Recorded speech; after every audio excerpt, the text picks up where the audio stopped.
Hi friends, இன்றைக்கி healthy and diet lunch எப்படி பண்ணியிருக்கேன்னு பாருங்கள். ரொம்ப சிம்பிள் தான். பூசணிக்காய் ரசம் வாங்கி, பொன்னாங்கண்ணி கீரை, வீட்லேயே பொன்னாங்கண்ணி கீரை அது பாருங்கள் பயிரிட்டிருக்கேன். ஒரு கட்டு பொன்னாங்கண்ணி கீரை வாங்கியிருந்தேன். அதனுடைய காம்பெல்லாம் எடுத்து நல்லா சொருகி வச்சுருந்தேன். இது பாருங்கள் நல்லா கிளம்பி வந்துடுச்சு. இது உங்களுக்கு ஒரு 10 டேஸ்க்கு ஒரு வாட்டி இது மாதிரி நிறையா கீரை பறிக்கலாம். நம்ம வீட்லேயே இருந்த கீரை, எந்த ஒரு உரமும் இல்லாமல் அழகாக கிளம்பினது. அதை அப்படியே நல்லா அலசிட்டு நல்லா வேக வைக்கிறேன். இது நல்லா வெந்த பிறகு நான் தேங்காய், ஜீரகம், மிளகாய் அரைச்சி இதில் கொஞ்சம் போட்டுக்கலாம். கொஞ்சம் சால்ட் போடுறேன்.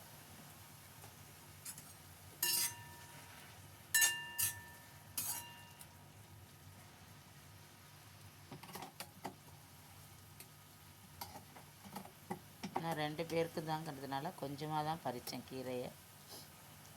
தேங்காய் தான் அரைச்சி இதை போட்டுக்கலாம்.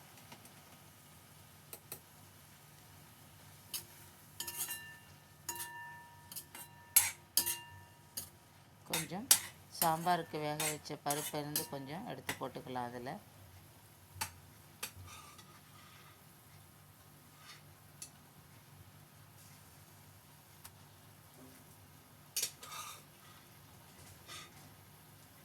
போட்டு நல்லா கலந்து விட்டுக்கலாம். ஒரு தாளிப்பு ஒன்று போட்டுக்கலாம். கடுகு, உளுத்தம்பருப்பு, பெருங்காயம் தாளித்து இதில் போட்டுக்கலாம்.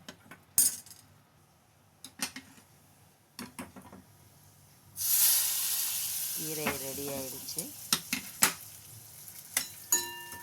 இப்போ நான் காஞ்ச மிளகாய் ஒரு 8, கொஞ்சம் ஒரு ஸ்பூன் தனியா, ஒரு ஸ்பூன் கடலைப்பருப்பு, கொஞ்சம் ஜீரகம், தேங்காய் இது எல்லாத்தையும் நல்லா வறுத்து மிக்சியில் அரைச்சி வச்சுருக்கேன்.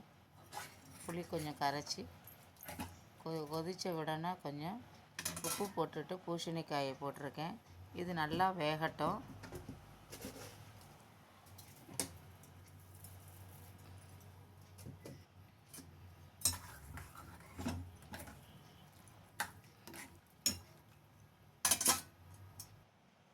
கடுகு, வெந்தயம், கருவேப்பிலை தாளித்து இதில் போட்டிருக்கேன்.